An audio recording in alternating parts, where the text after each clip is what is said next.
Hello everyone, welcome to fitter study channel. और मैं हूं आपका fitter instructor Romesh Bisen from Wainganga ITI Garra Balaghat. Student, पिछले MCQ हमने एक्सरसाइज नंबर 17 के क्वेश्चन 35 कर चुके हैं।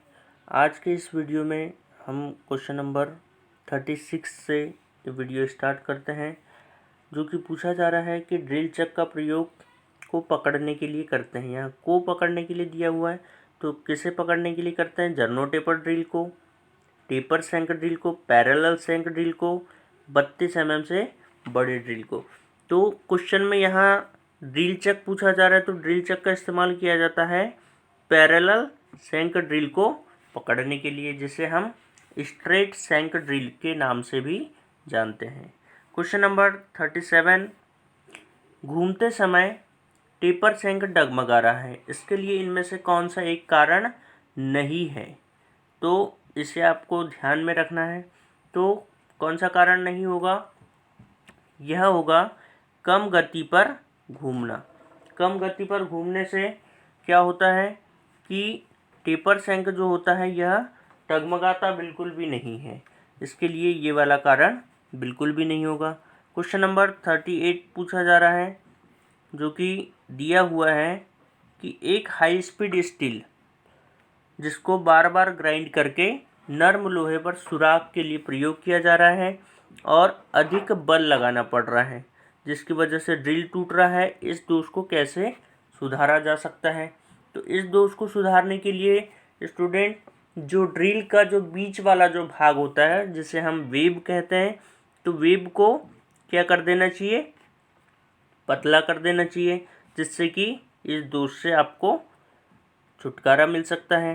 क्वेश्चन नंबर 39, नर्म लोहे पर हाई स्पीड स्टील के द्वारा सुराख करते समय एक असामान्य आवाज़ के साथ ड्रिल अधिक गर्म हो जाता है। तो असामान्य आवाज़ क्या होती है? जिसे हम चैटरिंग कहते हैं, जिसे चिटचिटाहट भी कहते हैं। चिटचिटाहट का दोष कब होता है?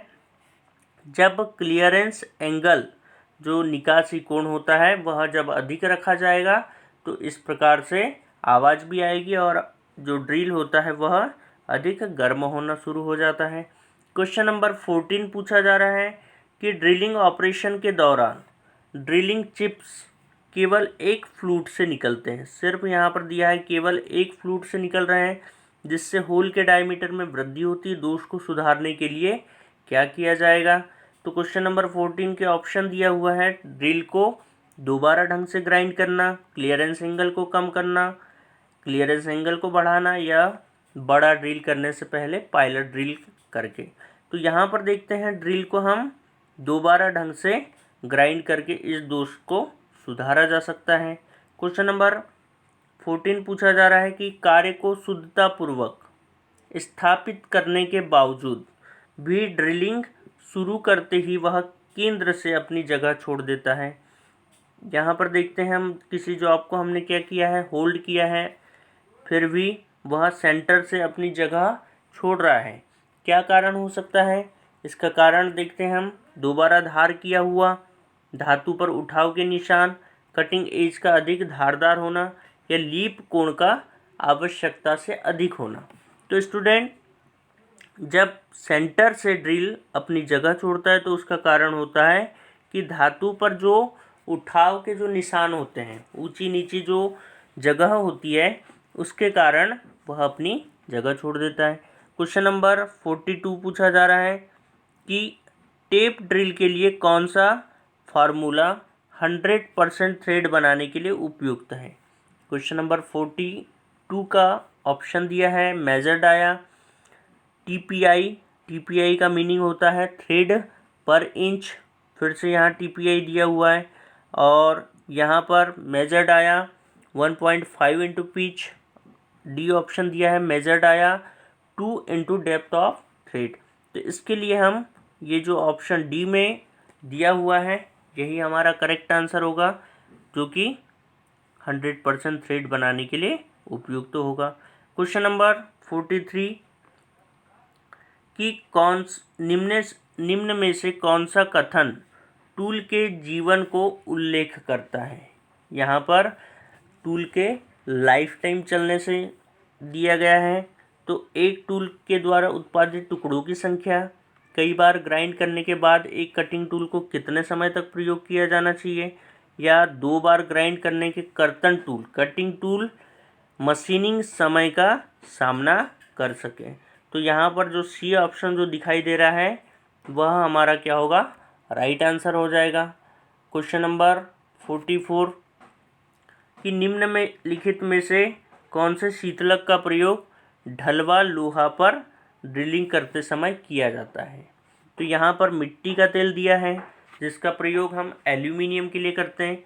शीतलक नहीं, जिसका प्रयोग यहाँ पर जो ढलवा लोहा दिया है उसके लिए हम प्रयोग करते हैं, क्योंकि ढलवा लोहा में कोई भी ऑपरेशन करते समय हम उसे सिर्फ हवा के द्वारा ठंडा करते हैं। क्वेश्चन नंबर 45 पूछा जा रहा है कि 13/32 इंच के बराबर mm में ड्रिल साइज क्या होगा। तो यहाँ पर इसका कन्वर्जन दिया हुआ है कि आपको इंच से mm में कन्वर्ट करना है। तो इस मान जो इंच है उसका मान मिलीमीटर में क्या होगा। तो मिलीमीटर में होता है स्टूडेंट 10.3 मिलीमीटर, जो कि ऑप्शन ए में दिया हुआ है। और भी जो कन्वर्जन टेबल है आप इसकी स्टडी कर सकते हैं। नेक्स्ट क्वेश्चन दिया हुआ है, क्वेश्चन नंबर 46 पूछा जा रहा है कि M12 को निर्दिष्ट किया जाता है। M12 को कैसे निर्दिष्ट करेंगे। सबसे पहले M की बात करते, M जो दिया हुआ है यह मीट्रिक है और 12 इसका डायामीटर दिया है। तो ये ऑप्शन है ISO/UNC। तो इसका मीनिंग होता है इंडियन स्टैंडर्ड ऑर्गेनाइजेशन, और UNC का मीनिंग होता है यूनिफाइड नेशनल, और C का मीनिंग होगा कोर्स। इस प्रकार से हम इसका मीनिंग भी याद रखना है क्योंकि परीक्षा में कई बार पूछा जाता है। और क्वेश्चन नंबर बी ऑप्शन दिया हुआ है ISO/UNF, तो Indian standard organisation unified national fine thread की बात की जा रही है। C ISO मीट्रिक फाइन, और D ISO मीट्रिक कोर्स। तो यहाँ पर M जो दिया हुआ है वह मीट्रिक को शो कर रहा है, और 12 क्या है, एक प्रकार का कोर्स थ्रेड है। तो यहाँ पर D ऑप्शन जो होगा वह करेक्ट आंसर हो जाएगा। क्वेश्चन नंबर 47 जो कि पूछा जा रहा है कि 1/4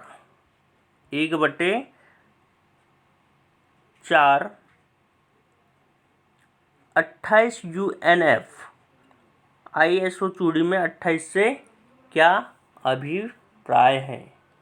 तो इसका हम आंसर देख लेते हैं।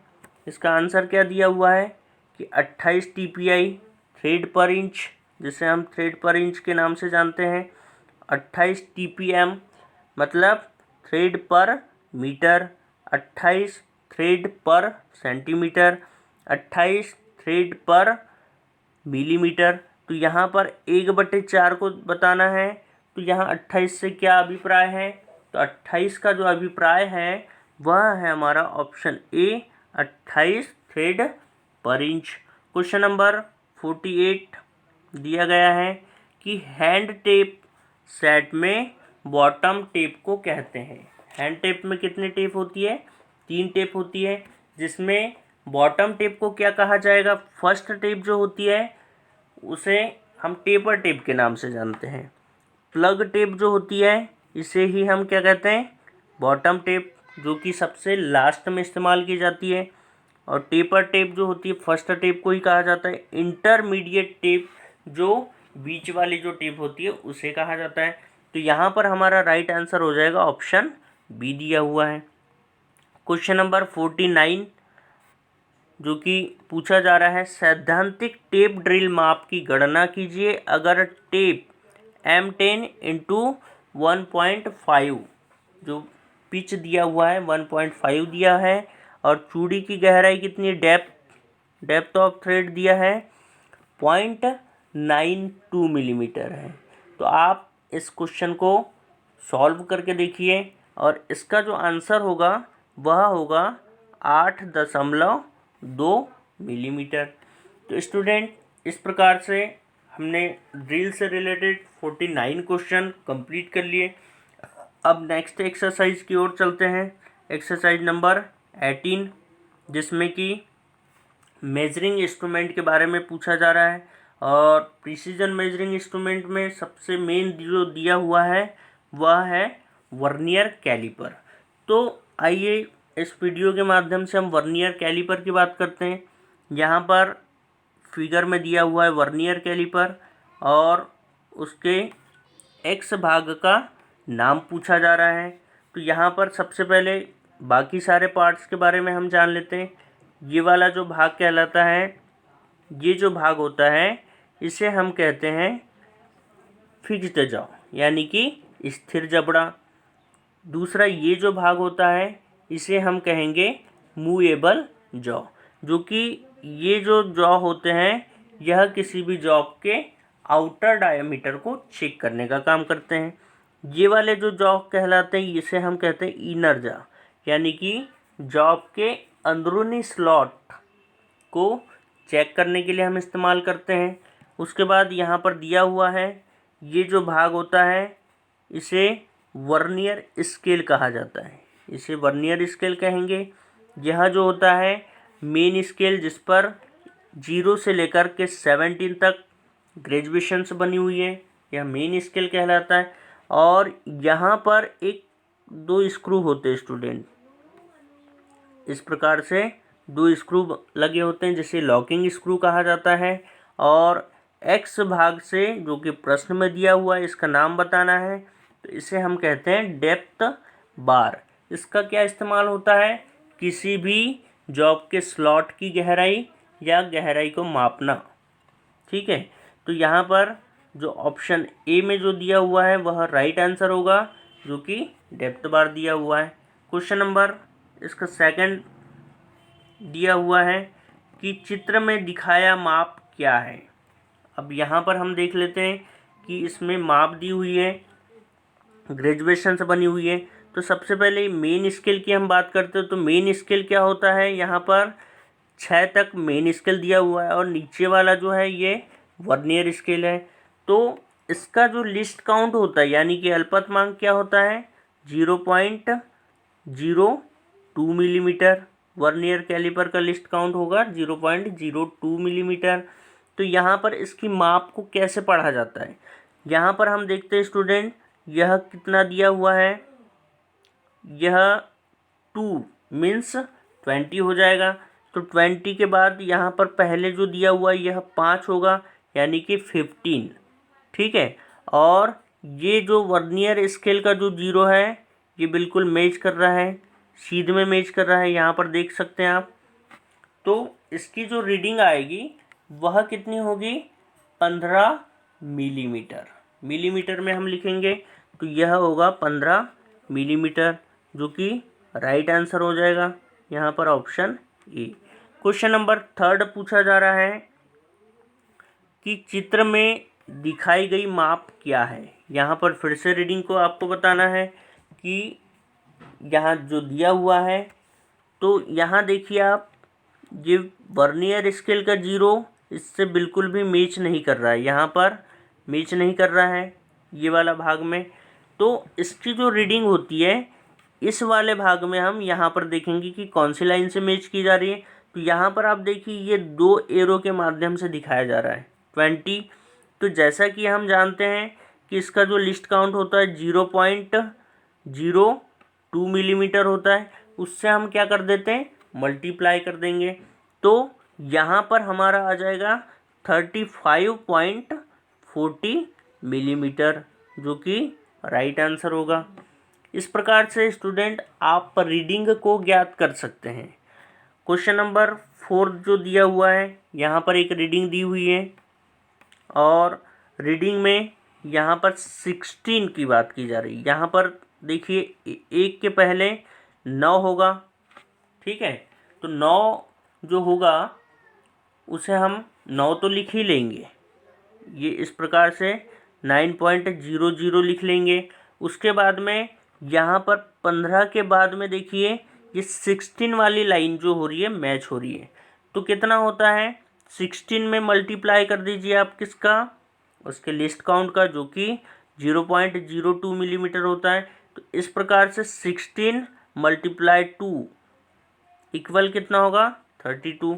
तो इसकी जो रीडिंग आ जाएगी स्टूडेंट, यह आ जाएगी 9.32 मिलीमीटर, जो कि ऑप्शन में दिया है। क्या देख लेते हैं हम क्वेश्चन नंबर 4 का। यहाँ पर देख सकते हैं हम 9.32, जो कि राइट आंसर होगा। क्वेश्चन नंबर 5 पूछा जा रहा है कि चित्र में दिखाई गई माप क्या है। यहाँ पर देख सकते हैं फिर से एक माप दी हुई है।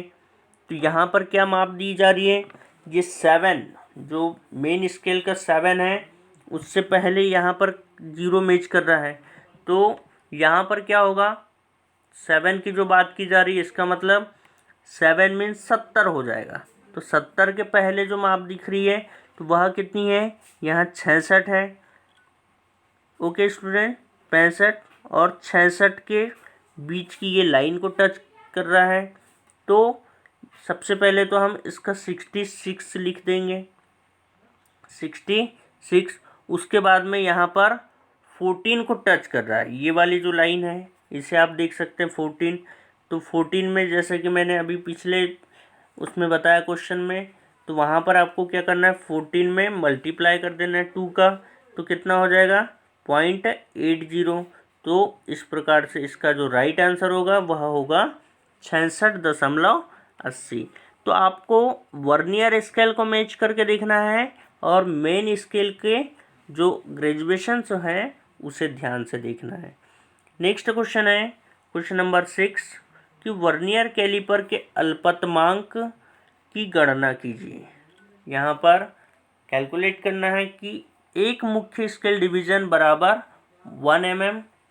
तो एक वर्नियर स्केल डिवीज़न का मान यहाँ दिया हुआ है 49/50। तो उसका जो लिस्ट काउंट होता है कितना हो जाता है, उस कंडीशन में होता है 0.02 मिलीमीटर। इस तरह से यदि आपको कैलकुलेशन वाले क्वेश्चंस आते हैं तो आपको यहाँ पर बिल्कुल भी बिना डाउट किए आपको ऑप्शन में 0.02 ही लगाना है। क्वेश्चन नंबर 7 दिया हुआ है कि जब वर्नियर कैलिपर द्वारा माप लेते हैं तो उसका मूवेबल जॉ उठ जाता है, जिससे गलत माप मिलता है। सही माप के लिए क्या किया जाए, तो उसकी जगह दूसरा सही वर्नियर कैलिपर प्रयोग करेंगे, किनारे पर दी गई पत्ती को टाइट करें, या सी प्ले को सही करने के लिए फिक्स्ड जॉ को ग्राइंड करें, या डी जो दिया हुआ है मूवेबल जॉ में दी गई जिब को एडजस्ट करना।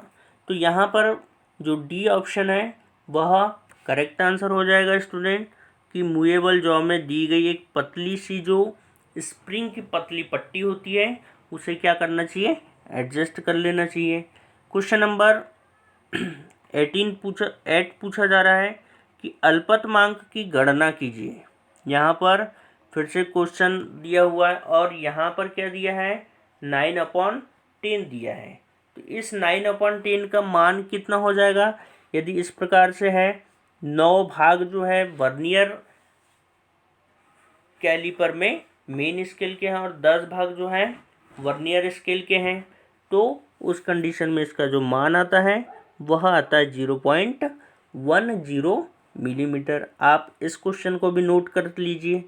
क्वेश्चन नंबर 9 पूछा जा रहा है कि सुराख की बर हटाने के लिए तथा counter sinking head machine screw को सुराख में सही प्रकार से बिठाने के लिए काउंटर सिंकिंग कोण कितना होता है। तो यहाँ पर देखते हैं कि सुराख की बर हटाना है, इस प्रकार का क्वेश्चन हमने पिछले एक्सरसाइज में कर चुके हैं, मगर यहाँ पर counter sinking head machine screw की बात की जा रही है और सुराख में सही प्रकार से बिठाना है। तो उसके लिए जो कोण होता है वह होगा 120 डिग्री। जो कि राइट आंसर होगा।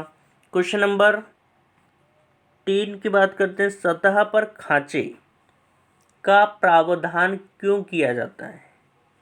जो सरफेस होती है उस पर खांचे का प्रावधान क्यों किया जाता है? आसानी से संभाला जा सके, देखने में अच्छा लगे, उस भाग का भार कम करने के लिए, या सतहों के बीच अच्छा संपर्क स्थापित करने के लिए।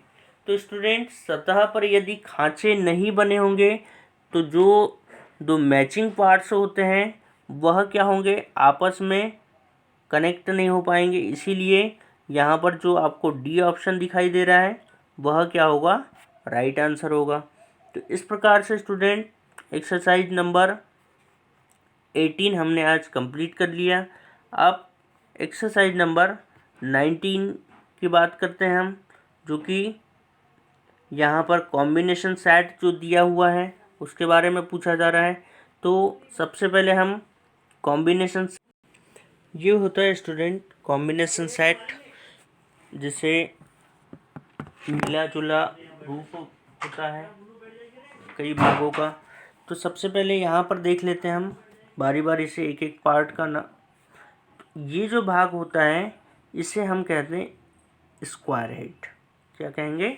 स्क्वायर हेड, जो कि यह किसी भी सरफेस को 90 डिग्री या 45 डिग्री में चेक करने का कार्य करता है, और इससे किसी भी स्लॉट की गहराई को भी हम जांच सकते हैं। और यहाँ पर देख सकते हैं आप, यहाँ पर एक स्क्राइबर दिया हुआ है। स्क्राइबर से हम क्या करते हैं? लाइनें खींचने का काम करते हैं। और स्पिरिट लेवल भी इसमें दिया होता है, जो कि किसी भी सरफेस के लेवल को जांचने का कार्य करता है। और यहाँ पर जो स्क्राइबर लगा होता है स्टूडेंट, ये कहलाता है नॉब स्क्राइबर। इसे हम नॉब स्क्राइबर के नाम से जानते हैं, KNOB, नॉब स्क्राइबर। कई बार एग्जाम में पूछा भी जाता है कि इस कॉम्बिनेशन सेट के कौन से भाग में स्क्राइबर लगा होता है। तो आपको ध्यान रखना है कि ये जो स्क्वायर हेड वाला जो भाग होता है उसमें स्क्राइबर लगा होता है। नेक्स्ट जो भाग होता है इसे हम कहते हैं प्रोटेक्टर हेड, जिससे किसी भी जॉब को किसी भी डिग्री में हम चेक कर सकते हैं।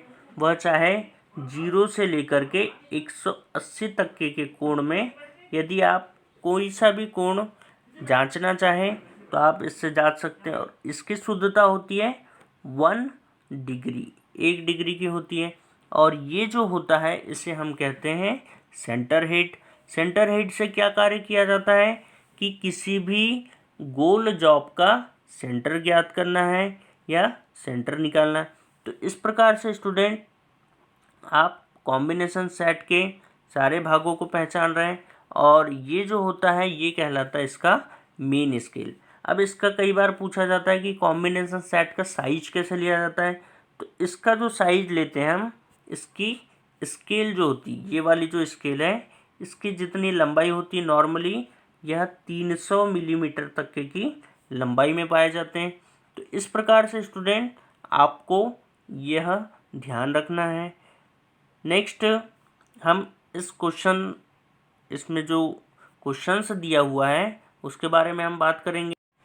इसमें फर्स्ट क्वेश्चन पूछा जा रहा है कि कॉम्बिनेशन सेट के उस भाग का नाम लिखिए जो किसी कोण को मापने के लिए करते हैं। तो अभी मैंने बताया था चित्र के माध्यम से कि कोण मापने के लिए हम किसका इस्तेमाल करेंगे? Protector head. और प्रोटेक्टर हेड की एक्यूरेसी कितनी होती है? 1 डिग्री की होती है। क्वेश्चन नंबर 2 पूछा जा रहा है कि कॉम्बिनेशन सेट के उस भाग का नाम बताइए जो बेलनाकार जॉब के केंद्र बिंदु को निकालने, यहाँ पर को निकालने की जगह लेद्वन लिखा हुआ है जो कि गलत लिखा हुआ है, को निकालने के लिए प्रयोग किया जाता है।